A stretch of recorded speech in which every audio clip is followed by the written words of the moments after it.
अष्टाङ्गहृदयं सूत्रस्थानं पञ्चमोऽध्यायः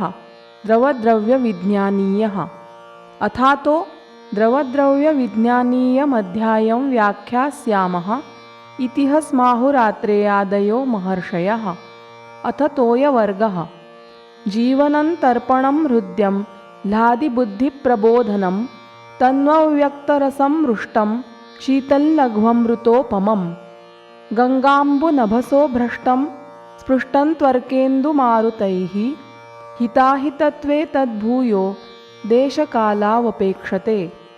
येनाभिवृष्टममलं शाल्यन्नं राजते स्थितम् अक्लिन्नमविवर्णै च तत्पेयं गाङ्गम् अन्यथा सामुद्रं तन्न पातव्यं मासादश्वायुजाद्विना। ऐन्द्रमम्बुसुपात्रस्थमविपन्नं सदा पिबेत् तदभावे च भूमिष्ठमान्तरिक्षानुकारियत् शुचिपृत्वसितश्वेते देशेऽर्कपवनाहतं न पिबेत् पङ्कशैवालतृणपर्णाविलास्तृतं सूर्येन्दुपवनाद्दृष्टमभिवृष्टं घनं गुरु। फेनिलै जन्तुमत्तप्तं दन्तग्राह्यति शैत्यतः अनार्तवै च यद्दिव्यमार्तवं प्रथमै च यत् लूतादितन्तुविन्मूत्र विषसंश्लेषदूषितं पश्चिमोदधिघाः शीघ्रवहायाश्चामलोदकाः पथ्याः समासात्तानद्यो विपरीतास्ततोऽन्यथा उपलास्फालनाक्षेपविच्छेदैः खेदितोदकाः हिमवन्मलयोद्भूताः पथ्यास्ता एव च स्थिराः कृमिश्लीपदहृत्कण्ठ शिरोरोगान् प्रकुर्वते। प्राच्यावन्त्यपरान्तोत्था दुर्नामानि महेन्द्रजाः उदरश्लीपदातङ्कान् सह्यविन्ध्योद्भवाः पुनः कुष्ठपाण्डुशिरोरोगान् दोषज्ञः पारियत्रजाः बलपौरुषकारिण्यः सागराम्भस्त्रिदोषकृत् विद्यात्कूपतडागादीन् जाङ्गलानूपशैलतः नाम्बुपेयमशक्त्या वा स्वल्पमल्पाग्निगुल्मिभिः पाण्डूदरातिसारार्षो ग्रहणीशोषशोथिभिः ऋते शरन्निदाघाभ्यां बिबेत् स्वस्थोऽपि चाल्पशः समस्थूलकृशा भुक्तमध्यान्तप्रथमाम्बुपाः शीतं मदात्ययग्लानि मूर्च्छाच्छर्दिश्रमभ्रमान् तृष्णोष्णदाहपित्तास्रविषाण्यम्बु नियच्छति। दीपनं पाचनं कण्ठं लघूष्णं बस्तिशोधनं हिद्माद्मानानिलश्लेष्म सद्यः शुद्धिनवज्वरे कासामपीनसश्वास पार्श्वरुक्षु च शस्यते अनभिषन्धिलघु च तोयं क्वथितशीतलं पित्तयुक्ते हितं दोषे व्युषितं तत्त्रिदोषकृत् नारिकेलोदकं स्निग्धं स्वादुवृक्षं हिमल्लघु तृष्णापित्तानिलहरन् दीपनं बस्तिशोधनम् वर्षासु दिव्यनादेये परन्तोये वरावरे इति तोयवर्गः। अथ क्षीरवर्गः। स्वादुपाकरसं स्निग्धमोजस्यं धातुवर्धनं वातपित्तहरं वृक्षं श्लेष्मलं गुरुशीतलं प्रायः पयः अत्र गव्यं तु जीवनीयं रसायनं क्षतक्षीणहितं मेध्यं बल्यं स्तन्यकरं सरं श्रमभ्रममदालक्ष्मी श्वासकासातितृट्क्षुधः जीर्णज्वरं मूत्रकृच्छ्रं रक्तपित्तं च नाशयेत् हितमत्यग्न्यनिद्रेभ्यो गरीयो माहिषं हिमम् अल्पाम्बुपानव्यायामकटुतिक्ताशनैर्लघु आजं शोषज्वरश्वास रक्तपित्तातिसारजित् ईषद्रूक्षोष्णलवणमौष्ट्रकन्दीपनल्लघु शस्तं वातकफानाः कृमिशोफोदरार्शसाम् मानुषं वातपित्ताश्रुगभिघाताक्षिरोगजित् तर्पणाश्चोतनैर्नस्यैः अर्हृद्यन्तूष्णमाविकं वातव्याधिहरं हिद्मा श्वासपित्तकफप्रदम् हस्तिन्याः स्थैर्यकृत् बाढमुष्णं त्वैकशफल्लघु शाखावातहरं साम्ललवणैर्जडताकरम्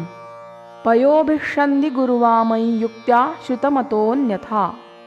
भवेद्गरीयोतिश्रुतं धारोष्णममृतोपमम् अम्लपाकरसङ्ग्राहि गुरूष्णन्दधिवातजित् मेदः शुक्रबलश्लेष्म पित्तरक्ताग्निशोफकृत् रोचिष्णुशस्तमरुचौ शीतके विषमज्वरे पीनसे मूत्रकृच्छ्रे च रूक्षन्तु ग्रहणि गदे नैवाद्यान्निशि नैवोष्णं वसन्तोष्णशरत्सु न नामुद्गसूपन्नाक्षौद्रं तन्नाघृतसितोपलं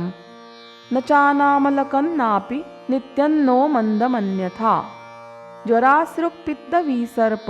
कुष्ठपाण्डुभ्रमप्रदं तक्रल्लघुकषायाम्लं दीपनं कफवातजित् शोफोदरार्शो ग्रहणी दोषमूत्रग्रहारुचिः प्लीहगुल्मघृतव्यापद्गरपाण्ड्वामयाञ्जयेत् तद्वन्मस्तु सरं स्रोतः शोधिविष्टम्भजिल्लघु नवनीतं वृक्षं शीतं वर्णबलाग्निकृत् सङ्ग्राहि वातपित्ताश्रुक्षयार्षोर्दितकासजित् क्षीरोद्भवन्तु सङ्ग्राहि रक्तपित्ताक्षिरोगजित् शस्तन्धीस्मृतिमेधाग्निबलायुः शुक्रचक्षुषां बालवृद्धप्रजाकान्ति सौकुमार्यस्वरार्थिनां क्षतक्षीणपरीसर्प शस्त्राग्निग्लपितात्मनां वातपित्तविषोन्माद शोषालक्ष्मीज्वरापहम् स्नेहानामुत्तमं शीतं वयसः स्थापनं परं सहस्रवीर्यं विधिभिर्घृतं कर्म सहस्रकृत् मदापस्मारमूर्च्छाय शिरः कर्णाक्षियोनिजान् पुराणै जयति व्याधीन् व्रणशोधनरोपणम् बल्याः किलाटपीयूषकूर्चिकामोरणादयः शुक्रनिद्राकफकरा विष्टम्भिगुरुदोषलाः गव्ये क्षीरघृते श्रेष्ठे निन्दिते चाविसम्भवे इति क्षीरवर्गः अथेक्षुवर्गः ईक्षोः सरो गुरुः स्निग्धो बृंहणः कफमूत्रकृत् वृषः शीतोऽस्त्रपित्तघ्नः स्वादुपाकरसो रसः सोऽग्रे सलवणो दन्तपीडितः शर्करा समः मूलाग्रजन्तुजग्धादि पीडनान्मलसङ्करात् किञ्चित्कालं विधृत्या च विकृतिं याति यान्त्रिकः विदाहि गुरुविष्टम्भी तेनासौ तत्र पौण्ड्रकः शैत्यप्रसादमाधुर्यैर्वरस्तमनुवांशिकः शतपर्वककान्तारनैपालाद्यास्ततः क्रमात् सक्षाराः सकषायाश्च सोष्णाः किञ्चिद्विदाहिनः फाणितं गुर्वभिषन्धि चयकृन्मूत्रशोधनं नातिश्लेष्मकरो धौतः सृष्टमूत्रशकृद्गुडः प्रभूतकृमिमज्जासृड्मेदो मांसकफोपरः हृद्यः पुराणः पथ्यश्च नवः श्लेष्माग्निसादकृत् वृष्याः क्षीणक्षतहिता रक्तपित्तानिलापहाः मत्स्यण्डिका खण्डसिताः क्रमेण गुणवत्तमाः तद्गुणा तिक्तमधुरा कषाया यासशर्करा दाहतृच्छर्दिमूर्च्छासृक्पित्तघ्नः सर्वशर्कराः शर्करेक्षु विकाराणां फाणितै च वरावरे चक्षुष्यै छेदितृट्श्लेष्म विषहिद्मास्त्रपित्तनुत् मेहकुष्ठकृमिच्छर्दिश्वासकासातिसारजित् व्रणशोधनसन्धानरोपणौ वातलं मधु रूक्षं कषाय मधुरं तत्तुल्या मधुशर्करा उष्णमुष्णार्तुमुष्णे च युक्तैः चोष्णैर्निहन्ति तत् प्रच्छर्दने निरूहे च मधूष्णं न निवार्यते अलब्धपाकमाश्वेव तयोर्यस्मान्निवर्तते इतीक्षुवर्गः अथ तैलवर्गः तैलं स्वयोनिवत्तत्र मुख्यं तीक्ष्णं व्यवायि च त्वग्दोषकृदचक्षुष्यं सूक्ष्मोष्णं कफकृन्न च कृशानां बृंहणायालं स्थूलानां कर्शनाय च बद्धविट्कं कृमिघ्नै च संस्कारात् सर्वरोगजित् सतिक्तोषणमैरण्डं तैलं स्वादुसरं गुरु वर्ध्मगुल्मानिलकफानुदरं विषमज्वरम् रुक्षोफौ च कटिगुह्य कोष्ठपृष्ठाश्रयौ जयेत् तीक्ष्णोष्णं पिच्छिलं विस्रं रक्तैरण्डोद्भवन्त्वति कटूष्णं सार्षपं तीक्ष्णं कफशुक्रानिलापहं लघुपित्तास्रकृत्कोठकुष्ठार्शो व्रणजन्तुजित् आक्षं स्वादुहिमं केश्यं गुरुपित्तानिलापहं नात्युष्णं निम्बजं तिक्तं कृमिकुष्ठकफप्रणुत् उमाकुसुम्भजं चोष्णं त्वग्दोषकफपित्तकृत् वसामज्जा च वातघ्नौ बलपित्तकफप्रदौ मांसानुगस्वरूपौ च विद्यान्मेदोऽपि ताविव इति तैलवर्गः। अथ मद्यवर्गः। दीपनं रोचनं मद्यं तीक्ष्णोष्णं तुष्टिपुष्टिदं सस्वादुतिक्तकटुकमम्लपाकरसं सरं सकषायं स्वरारोग्यप्रतिभावर्णकृल्लघु नष्टनिद्रातिनिद्रेभ्यो हितं पित्तास्रदूषणं कृशस्थूलहितं रूक्षं सूक्ष्मं स्रोतो विशोधनं वातश्लेष्महरं युक्त्या पीतं विषवदन्यथा गुरुतद्दोषजननं न वै जीर्णमतोऽन्यथा पेयन्नोष्णोपचारेण न विरिक्तक्षुधातुरैः नात्यर्थतीक्ष्णमृद्वल्पसंभारं कलुषन्न च गुल्मोदरार्शो ग्रहणी शोषहृत्स्नेहनी गुरुः सुरानिलग्नी मेदोऽसृक्स्तन्यमूत्रकफावहा तद्गुणा वारुणी हृद्या लघुस्तीक्ष्णा निहन्ति च शूलकासवमिश्वास विबन्धाद्मानपीनसान् नातितीव्रमदा लघ्वी पथ्या वैभीतकी सुरा व्रणे पाण्ड्वामये कुष्ठे न चात्यर्थं विरुध्यते विष्टम्भिनी यवसुरा गुर्वीरूक्षा त्रिदोषला यथा द्रव्यगुणोरिष्टः सर्वमद्यगुणाधिकः ग्रहणी पाण्डुकुष्ठार्षः शोफशोषोदरज्वरान् हन्ति गुल्मकृमिप्लीन्नः कषायकटुवातलः मार्द्वीकं लेखनं हृद्यन्नात्युष्णं मधुरं सरम् अल्पपित्तानिलं पाण्डुमेहार्षः कृमिनाशनम् अस्मादल्पान्तरगुणं खार्जूरं वातलं गुरु शार्करः सुरभिः स्वादुर्हृद्यो नातिमदो लघुः सृष्टमूत्रशकृद्वातो गौडस्तर्पणदीपनः वातपित्तकरः सीधुः स्नेहश्लेष्मविकारः मेदः शोफोदरार्शोघ्नस्तत्र पक्वरसो वरः छेदी मध्वासवस्तीक्ष्णो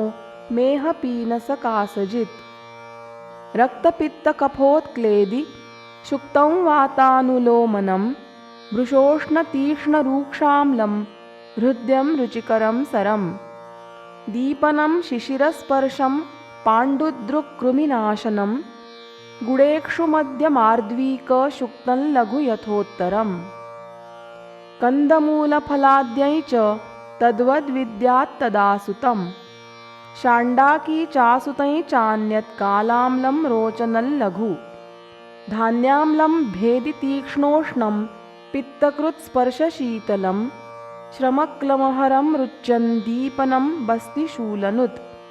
शस्तमास्थापने हृद्यल्लघुवातकफापहम् एभिरेव गुणैर्युक्ते सौवीरकतुषोदके कृमिहृद्रोगगुल्मार्षः पाण्डुरोगनिबर्हणे ते क्रमाद्वितुषैर्विद्यात् सतुषैश्च यवैः कृते मूत्रं गोजाविमहिषि गजाश्वोष्ट्रखरोद्भवं पित्तलं रूक्षतीक्ष्णोष्णं लवणानुरसं कटु कृमिशोफोदरानाः शूलपाण्डुकफानिलान् गुल्मारुचिविषश्वित्र कुष्ठार्षांसि जयेल्लघु तोयक्षीरेक्षुतैलानां वर्गैर्मद्यस्य च क्रमात् इति द्रवैकदेशोऽयं यथा स्थूलमुदाहृतः इति श्रीवैद्यपतिसिंहगुप्तसूनु श्रीमद्वाग्भटविरचितायामष्टाङ्गहृदयसंहितायां सूत्रस्थाने द्रवद्रव्यविज्ञानीयो नाम 5मोऽध्यायः।